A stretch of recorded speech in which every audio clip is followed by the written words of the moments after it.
नमस्कार दोस्तों, आज के इस वीडियो में हम लोग बात करने वाले हैं सीडीपी के मोस्ट इंपॉर्टेंट क्वेश्चन के ऊपर से। तो यह क्वेश्चन सीरीज के रूप में रहेगा दोस्तों। यहाँ पर हम लोग जितना भी वीडियो अपलोड करेंगे वो पर्टिकुलर एक टॉपिक से होगा। तो आज का आप लोग टॉपिक देख चुके हैं, आपको थंबनेल के ऊपर दिख ही गया होगा कि आज हम लोग किस टॉपिक का क्वेश्चन यहाँ पर कवर करने वाले हैं। तो बिना देरी के वीडियो को स्टार्ट करते हैं दोस्तों और आपको बताते चलते हैं कि इससे जुड़े हुए महत्वपूर्ण प्रश्न कौन कौन से हैं। तो चलिए पहला प्रश्न यहाँ पर देखते हैं। विकास की प्रक्रिया में खाली स्थान, जीवन मूल्यों, व्यक्तित्व, व्यवहार इत्यादि के विकास भी शामिल है। तो इनको छोड़ करके, ठीक है, जिसमें दिया जीवन मूल्य, दिया है व्यक्तित्व, व्यवहार, इसको छोड़ करके और किसका किसका विकास शामिल है ये हमसे पूछा गया है। तो पहला आपको दिया है दृष्टिकोण का, तो ये भी सही आंसर हो सकता है क्योंकि यहाँ पर दृष्टिकोण का विकास भी यहाँ पर क्या है, शामिल है। अगला स्वभाव, तो स्वभाव का भी विकास होना चाहिए, रुचियों का भी और आदतों का भी। तो चारों यहाँ पर ऑप्शन सही हैं। तो इस प्रकार से हम लोग बोल सकते हैं इसका जो आंसर आ जाएगा दोस्तों वो हो जाएगा ऑप्शन चौथा, जिसमें दिया है ये सभी, ठीक है। अर्थात इसमें दृष्टिकोण का, स्वभाव का, रुचियों का और आदतों का भी विकास शामिल है। चलिए अगला प्रश्न देखते हैं। दूसरा प्रश्न यहीं पर देखने को हमको मिल जाएगा, जिसमें दिया है बाल विकास के अध्ययन में निम्नलिखित में से किन बातों को शामिल किया जाता है। तो किन बातों को शामिल किया जाता है दोस्तों, ये यहाँ पर पूछा गया है। तो चलिए ऑप्शन को देखते चलते हैं एक एक करके। ऑप्शन ए दिया है आयु के साथ होने वाले परिवर्तनों का क्या स्वरूप है। ऑप्शन बी दिया है बालक में होने वाले परिवर्तनों का विशेष आयु के साथ क्या संबंध होता है। ऑप्शन सी दिया है, फिर तीसरा पॉइंट यहाँ पर देख सकते हैं, बालकों में पाई जाने वाली व्यक्तित्व विभिन्नताओं के लिए किस प्रकार के अनुवांशिक एवं परिवेशजन्य प्रभाव उत्तरदायी होते हैं।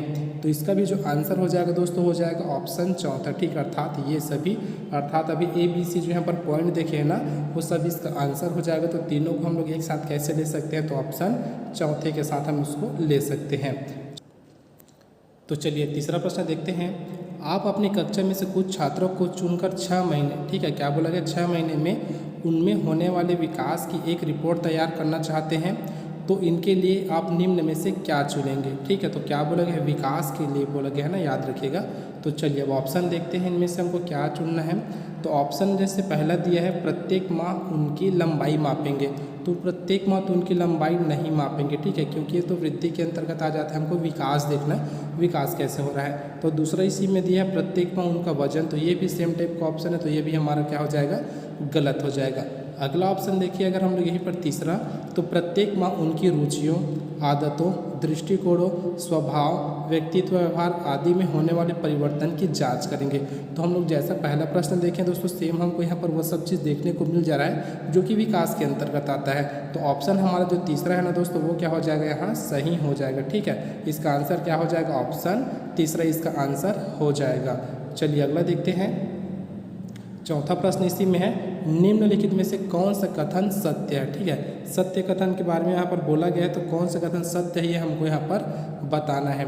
तो चलिए ऑप्शन को देखते हैं। ऑप्शन क्या दिया है, पहला में दिया है दृष्टिकोण, भावनाएं और आदर्श संज्ञानात्मक विकास के अभिन्न हिस्से हैं और भाषा विकास मानसिक चित्रण, अवधारणाओं व तार्किकता से इनका गहरा संबंध होता है। तो बिल्कुल सही है दोस्तों, ऑप्शन हमारा जो पहला है वह क्या हो जाएगा, सही हो जाएगा। चलिए अगला प्रश्न देखते हैं। प्रश्न दिया है किसके परिणाम स्वरूप बालक अपने निरंतर बदलते हुए वातावरण में ठीक प्रकार समायोजन करने में सक्षम हो पाता है। सर्वाधिक उपयुक्त विकल्प का चयन करें, ठीक है। तो कौन सा सबसे उपयुक्त यहाँ पर ऑप्शन होगा उसका हमको यहाँ पर चयन करना है। तो देख सकते हैं आपको यहाँ पर 4 ऑप्शन दिख रहा है। चारों ऑप्शन में जो इसका आंसर हो जाएगा दोस्तों वह हो जाएगा ऑप्शन पहला, संज्ञानात्मक विकास, ठीक है। क्या हो जाएगा इसका, संज्ञानात्मक विकास इसका आंसर हो जाएगा। चलिए अगला प्रश्न देखते हैं। प्रश्न है मानव का विकास निम्न में से किस पर निर्भर होता है, ठीक है। तो मानव का जो विकास है वह किस पर निर्भर होता है ये हमसे पूछा गया है। ऑप्शन पहला दिया उसकी वृद्धि पर, ऑप्शन दूसरा दिया है उसके वातावरण पर, ऑप्शन तीसरा दिया उसकी बुद्धि पर और ऑप्शन चौथा दिया उसकी वृद्धि तथा वातावरण से मिलने वाली परिपक्वता पर। तो इसका जो चौथा आंसर ऑप्शन दिया दोस्तों वो हमारा सही हो जाएगा। अर्थात मानव के उसकी वृद्धि तथा उसके वातावरण से मिलने वाली परिपक्वता पर वो क्या करता है, निर्भर करता है। क्या निर्भर करता है, तो जो मानव का डेवलपमेंट है, मानव का जो विकास है वो इसी पर निर्भर करता है। तो ऑप्शन हमारा चौथा यहाँ सही हो जाएगा। अगला प्रश्न यहीं पर देखते हैं। प्रश्न है कौन सी पाठ्यचर्या सर्वाधिक उपयुक्त होगी? तो कौन सी पाठ्यचर्या जो कि सर्वाधिक उपयुक्त होगी दोस्तों, ये हमको यहाँ पर बताना है। तो हमको 4 ऑप्शन यहाँ पर दिया गया है। ऑप्शन पहला दिया है बालक के शारीरिक व मानसिक विकास के अंतर संबंधों के अनुकूल। ऑप्शन दूसरा दिया है देश की सभ्यता संस्कृति के अनुकूल। ऑप्शन तीसरा दिया है बालक के शारीरिक एवं सामाजिक विकास के अंतर संबंधों के अनुकूल। और ऑप्शन चौथा दिया है उपरोक्त में से कोई नहीं। तो आपको क्या लगता है दोस्तों? तो मेरे को जो लगता है और जो सही इसका आंसर हो जाएगा ना, मैं अपना बता रहा हूँ, क्या हो जाएगा? ऑप्शन पहला हो जाएगा। ठीक है, तो इसको अच्छे से आप लोग याद रखिएगा। चलिए अगला प्रश्न देखते हैं। 8वें नंबर का प्रश्न है, निम्न में से कौन सा विकास छोटे बच्चों में मानसिक व संज्ञानात्मक विकास में सर्वाधिक मददगार होता है? तो कौन सा विकास होता है दोस्तों, ये हमको यहाँ पर पूछा गया है। सामाजिक विकास दिया है, शारीरिक विकास दिया है, सांवेगिक विकास दिया है और भाषाई विकास दिया है।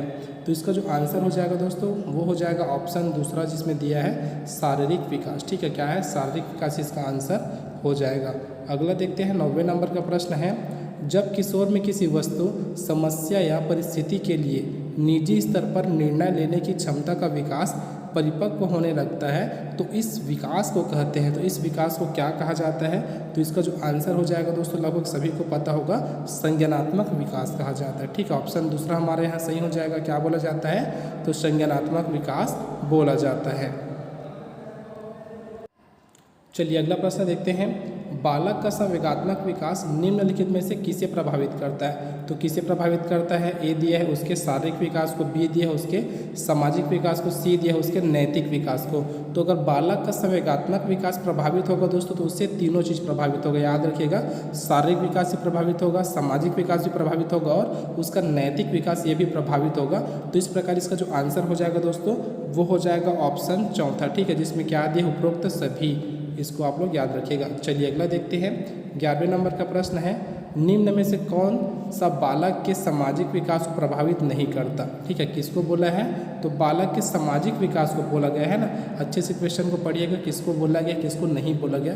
तो निम्न में से कौन सा बालक के सामाजिक विकास को प्रभावित नहीं करता, ये यहाँ पर बोला गया है। तो कौन नहीं करेगा? ऑप्शन ए देते हैं बुद्धि है, तर्क शक्ति है, भाषा प्रयोग की क्षमता है और ऑप्शन डी है उपरोक्त में से कोई नहीं। ठीक है, तो क्या हो जाएगा इसका आंसर? आप लोग इसका आंसर कमेंट बॉक्स में कमेंट करके बताइएगा कि 11वें नंबर के प्रश्न का आंसर क्या है और आपको आंसर कैसे करना है। तो पहले 11 लिखना है, फिर यहाँ पर जो आपका ऑप्शन पहला, दूसरा, तीसरा है उसको आप लोग यहाँ पर मेंशन कीजिएगा ब्रैकेट के अंदर में। चलिए दोस्तों अगला प्रश्न देखते हैं। आपकी कक्षा का एक छात्र राजू शारीरिक विकास की दृष्टि से काफ़ी पिछड़ा हुआ है। आपको विकास के निम्नलिखित में से किस आयाम में राजू के पिछड़ने की चिंता हो सकती है? ठीक है, तो उसके किस आयाम में पिछड़ने की चिंता आपको हो सकती है एज ए टीचर, ये यहाँ पर पूछा गया है। तो देख सकते हैं क्या क्या दिया है। तो यहाँ पर पहला देखिए संवेगात्मक विकास है, बौद्धिक विकास है, सामाजिक विकास है। तो इसका जो आंसर हो जाएगा दोस्तों वो क्या हो जाएगा? हमको तीनों में पिछड़ने की यहाँ पर उसकी चिंता होगी, संवेगात्मक विकास में भी, बौद्धिक विकास में भी और सामाजिक विकास में भी। तो देख सकते हैं ऑप्शन जो पहला, दूसरा, तीसरा किस में दिया है, अर्थात ABC किस में दिया है? तो ऑप्शन चौथा में दिया है, अर्थात उपरोक्त सभी इसका आंसर हो जाएगा। चलिए अगला प्रश्न देखते हैं। प्रश्न है, वृद्धि और विकास के संदर्भ में निम्नलिखित में से कौन से कथन सत्य है? ठीक है, कथन सत्य कौन से ये हमसे पूछा गया है। तो देखिएगा ऑप्शन है हमको यहाँ पर, या फिर बोल सकते हैं पॉइंट ए में दिया है, वृद्धि विकास की प्रक्रिया का एक चरण होता है जिसका क्षेत्र असीमित होता है। ठीक है, क्या बोला गया है? जिसका क्षेत्र असीमित होता है, यहाँ पर बोला गया है। तो यहाँ पर याद रखिएगा यह ऑप्शन पहले से गलत हो जाएगा, क्योंकि जो वृद्धि होती है ना वो विकास की एक प्रक्रिया हो सकती है लेकिन वो असीमित नहीं होती। याद रखिएगा, तो वृद्धि जो है हमेशा सीमित होती है। अगला इसमें दिया है, विकास स्वयं में एक विस्तृत अर्थ रखता है एवं वृद्धि इसका एक भाग है। तो यह ऑप्शन सही है दोस्तों। ठीक है, अर्थात देख सकते हैं आप दोनों कथनों को मैच करेंगे ना, तो जो दूसरा वाला कथन अर्थात ऑप्शन जो बी कथन है उसका जस्ट अपोजिट है आपका ए कथन। तो हमारे यहाँ पर जो बी सही है तो ए तो गलत होगा ही होगा, क्योंकि जो वृद्धि होता है ना वो विकास का एक छोटा सा भाग होता है। चलिए अगला देखें, ऑप्शन तीसरा में या फिर सी में देख सकते हैं, तो विकास एक सतत प्रक्रिया है। जी हाँ, विकास एक सतत प्रक्रिया होती है जो बालक के परिपक्व होने के बाद भी चलती रहती है। तो ये भी ऑप्शन हमारा सही है।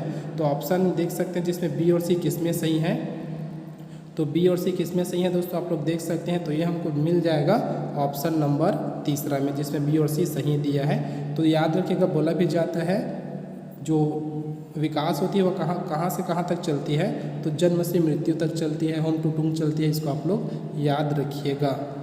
चलिए अगला देखते हैं।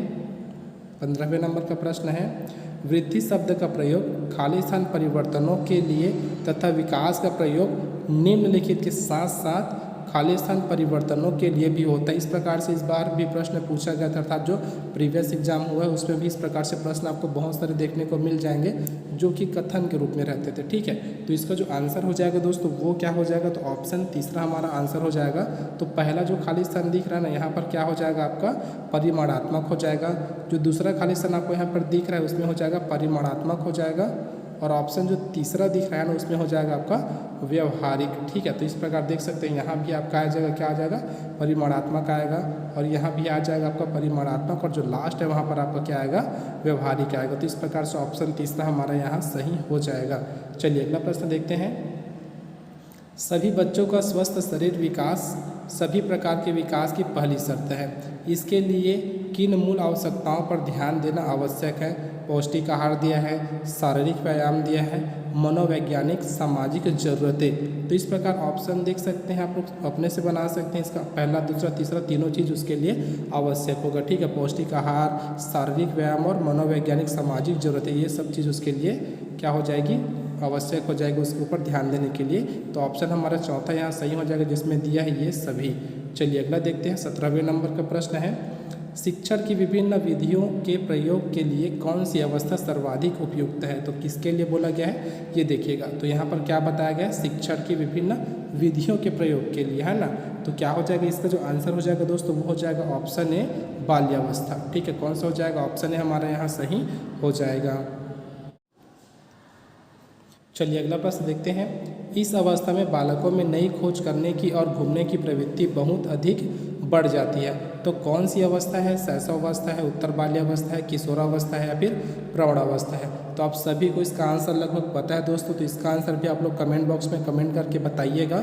लगभग 99% को पता होगा इसका आंसर क्या है। ठीक है, तो आप लोग कमेंट बॉक्स में कमेंट करके जरूर बताइएगा इसका आंसर। चलिए अगला प्रश्न देखते हैं। इसी में अगला प्रश्न देखते हैं। 19वें नंबर का प्रश्न है जिसमें दिया है, किशोरों की सबसे नाजुक एवं संवेदनशील समस्या क्या होती है। ठीक है, क्या होती है हमसे यहाँ पर पूछा गया है। तो ऑप्शन 4 हमको यहाँ पर दिया गया है, व्यवसाय संबंधी समस्या है, यौन संबंधी समस्या है, समायोजन संबंधी समस्या और प्रश्नाभ्यास संबंधी समस्या है।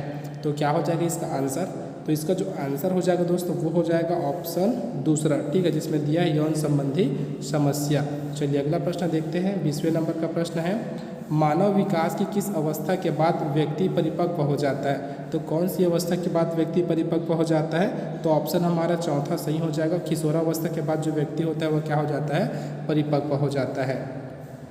अगला प्रश्न दिया है, 12 से 14 वर्ष की आयु के बीच खाली स्थान की अपेक्षा खाली स्थान लंबाई एवं मांसपेशियों में तेजी से वृद्धि होती है, एवं 14 से 18 वर्ष की आयु के बीच खाली स्थान की अपेक्षा खाली स्थान की लंबाई एवं मांसपेशियाँ तेजी से बढ़ती है। तो यहाँ पर लड़कों और लड़कियों की बात की जा रही है ना।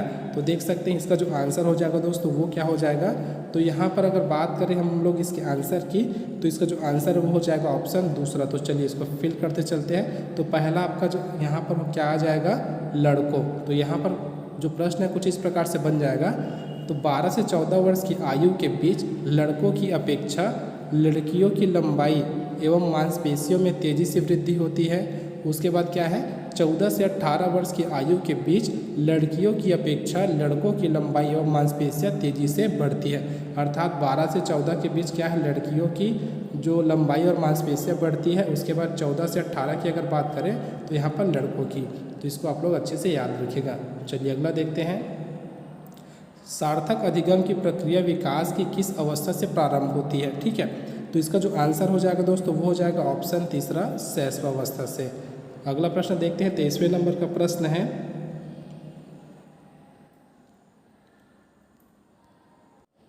प्रश्न दिया है, किस अवस्था में घनिष्ठ मित्रता की प्रवृत्ति पाई जाती है।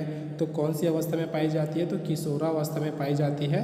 और इसी अवस्था में ज़्यादातर क्या होता है दोस्तों, या फिर बोल सकते हैं इसी अवस्था में ना ज़्यादातर आपको देखने को मिल जाएगा कि जो विपरीत लिंग है उनके प्रति आकर्षण बढ़ता जाता है इसी अवस्था में, जिसको नाम दिया गया है किशोरावस्था। चलिए अगला प्रश्न देखते हैं। 24वें नंबर का प्रश्न है, मानव विकास की किस अवस्था में बच्चों के सीखने की गति सर्वाधिक होती है? तो किस अवस्था में होती है? तो शैशवावस्था में होती है। बच्चों के सीखने की जो गति है वह क्या होती है? सर्वाधिक होती है। अगला देखते हैं, यहीं पर प्रश्न दिया है, शिक्षा मनोविज्ञान में खालिस्तान अवस्थाओं में होने वाले मानव विकास का अध्ययन किया जाता है। तो किसके बारे में बात किया गया है? तो शिक्षा मनोविज्ञान में तो किसके अवस्थाओं में होने वाले मानव विकास का अध्ययन किया जाता है? तो देख सकते हैं शैशवावस्था दिया है, बाल्यावस्था दिया है, किशोरावस्था दिया है और वयस्कावस्था दिया है। तो क्या हो जाएगा? इसका जो आंसर हो जाएगा वो हो जाएगा ऑप्शन पहला, दूसरा, तीसरा अर्थात ABC। शैशवावस्था के बारे में, बाल्यावस्था के बारे में और किशोरावस्था के बारे में इसमें अध्ययन किया जाता है। तो ये ऑप्शन हमारा देखते हैं ABC किस में है? तो ऑप्शन दूसरा में हमको देखने को यहाँ मिल जाएगा जिसमें ABC दिया है।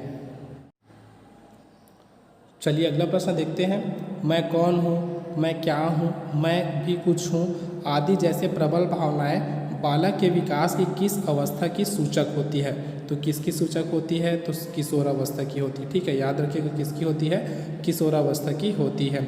चलिए अगला प्रश्न देखते हैं। 27वें नंबर का प्रश्न है, बाल विकास के विभिन्न आयाम एवं उनके अधिगम के संबंध में संदर्भ में निम्नलिखित में से कौन सा कथन असत्य है? ठीक है, असत्य के बारे में यहाँ पर बोला गया है। तो कौन सा कथन असत्य है ये यहाँ पर बोला गया है? तो चलिए देखते हैं। विकास के विभिन्न आयामों का आपस में घनिष्ठ संबंध है एवं ये अधिगम को प्रभावित करते हैं। तो सही है। ठीक है दोस्तों, ये तो ऑप्शन जो है वह सही है। चलिए अगला देखते हैं। विकास का या फिर बालकों का जो विकास एवं अधिगम एक निरंतर चलने वाली प्रक्रिया है। तो बोल सकते हैं ये भी हमारा क्या है? सही है। और हमको यहाँ पर असत्य देखना है। ठीक है, तो दोनों कथन तो सही है। अगला देखते हैं, शारीरिक विकास विशेषकर छोटे बच्चों में मानसिक एवं संज्ञानात्मक विकास में मददगार होते हैं। तो ये भी ऑप्शन हमारा सही है। तो देख सकते हैं ऑप्शन यहाँ पर जो देख सकते हैं, तो आप लोग यहाँ पर देखिए, जब ये ऑप्शन भी सही है, ये ऑप्शन भी सही है, ये ऑप्शन भी सही, मतलब तीनों क्या है? सत्य कथन है। तो यहाँ पर ऑप्शन हमारा चौथा क्या हो जाएगा? सही हो जाएगा, जिसमें दिया उपरोक्त में से कोई नहीं। तो यहाँ पर कोई भी ऑप्शन क्या है? असत्य नहीं है। चलिए देखते हैं। अब जो विगत वर्ष में पूछे गए प्रश्न है दोस्तों, उसके ऊपर भी एक नज़र डाल लेते हैं। कुछ क्वेश्चन है, लगभग 8-9 क्वेश्चन है, उसको आप लोग यहाँ पर देख सकते हैं कि कौन कौन से ईयर में ये लोग पूछे गए हैं। चलिए अगला प्रश्न देखते हैं। प्रश्न दिया है, निम्नलिखित में से किस कथन को सीखने के लक्षण के रूप में नहीं माना जा सकता? सीटेट जून 2011 में पूछा गया प्रश्न है। और इसका जो आंसर हो जाएगा वो हो जाएगा ऑप्शन दूसरा, व्यवहार का अध्ययन सीखना है। तो इसको हम लोग क्या बोल सकते हैं? इसका आंसर हमारा हो जाएगा, बोल सकते हैं ऑप्शन जो दूसरा आपको यहाँ पर देखने को मिल रहा है। चलिए अगला देखते हैं। 29वें नंबर का प्रश्न है, जो कि सीटेट जून 2011 में पूछा गया प्रश्न है। अवधारणाओं का विकास मुख्य रूप से खालिस्तान का हिस्सा होता है। ठीक है, खालिस्तान का हिस्सा है, ये हमसे यहाँ पर पूछा गया। तो याद रखिएगा बौद्धिक विकास का हिस्सा होता है। जो अवधारणाओं का विकास मुख्य रूप से बौद्धिक विकास का हिस्सा होता है। कुछ इस प्रकार से अगर हम लोग इसको खालिस्तान को फिल करेंगे तो हमको देखने को मिलेगा। चलिए अगला प्रश्न देखते हैं। प्रश्न है, बच्चों के उचित विकास को सुनिश्चित करने के लिए उनका स्वस्थ शरीर विकास एवं महत्वपूर्ण आवश्यकता है। यह कथन, तो देख सकते हैं यह कथन क्या है? 4 हमको यहाँ पर ऑप्शन दिया गया है। और जो इसका आंसर हो जाएगा दोस्तों वो हो जाएगा ऑप्शन तीसरा। तो इस तीसरा कथन क्या बोलता है? देखते हैं तीसरा ऑप्शन क्या है। यह जो कथन है वह सही है, क्योंकि शारीरिक विकास विकास के अन्य पक्षों के साथ अंतर संबंधित है। ठीक है, तो ऑप्शन हमारा तीसरा यहाँ पर सही हो जाएगा। चलिए अगला प्रश्न देखते हैं। प्रश्न है, आपको दिख रहा होगा स्क्रीन के ऊपर, 31वें नंबर का प्रश्न है। विकास शुरू होता है, विकास कब से शुरू होता है? उत्तर बाल्यावस्था से, प्रसव पूर्व अवस्था से, शैशवावस्था से और पूर्व बाल्यावस्था से। तो कहाँ से विकास प्रारंभ होता है दोस्तों? लगभग सभी को पता है, जो विकास होता है वो प्रसव पूर्व अवस्था से स्टार्ट होता है। अर्थात ऑप्शन हमारा जो दूसरा है वह सही हो जाएगा। चलिए अगला प्रश्न देखते हैं। निम्नलिखित में से कौन से कथन विकास और अधिगम के बीच संबंध को सर्वश्रेष्ठ रूप से जोड़ता है? तो कौन सा कथन है दोस्तों जो कि दोनों को सर्वश्रेष्ठ रूप से जोड़ता है? तो इसका जो आंसर हो जाएगा दोस्तों वो हो जाएगा ऑप्शन चौथा। ठीक है, जिसमें दिया है अधिगम और विकास एक जटिल तरीके से अंतर संबंधित है। तो ये हो जाएगा। और यह जो प्रश्न है सीटेट सितंबर 2015 में पूछा गया प्रश्न है। चलिए अगला प्रश्न देखते हैं। प्रश्न दिया 33वें नंबर का प्रश्न है। विकास के बारे में निम्नलिखित में से कौन सा एक कथन सही है। तो कौन सा एक कथन सही है विकास के बारे में, ये हमसे यहाँ पर पूछा गया है। तो ऑप्शन पहला अगर देखें तो विकास भिन्न व्यक्तियों में भिन्न भिन्न गति से होता है, एकदम सही बात है। जो अलग अलग व्यक्तियों में अलग अलग गति से होता है जो विकास है वह। तो इसका जो आंसर हो जाएगा दोस्तों वो हो जाएगा ऑप्शन पहला। चलिए अगला देखते हैं। प्रश्न दिया है मध्य बचपन अवधि है, तो कौन सी है मध्य बचपन अवधि। तो इसका जो आंसर है दोस्तों वो हो जाएगा ऑप्शन दूसरा 6 से 11 वर्ष। चलिए देखते हैं आज का हमारा अंतिम प्रश्न जो कि है 35वां प्रश्न, जिसमें दिए हैं विकास के सिद्धांतों के बारे में निम्नलिखित में से कौन सा कथन गलत है। सितंबर 2016 सीटेट में पूछा गया प्रश्न है। तो देखते हैं दोस्तों कौन सा कथन गलत है। तो यहाँ पर आपको देखने को मिल जाएगा। पहला दिया है विकास वंशानुगतता और वातावरण के बीच सतत अन्योन्य क्रिया से होता है।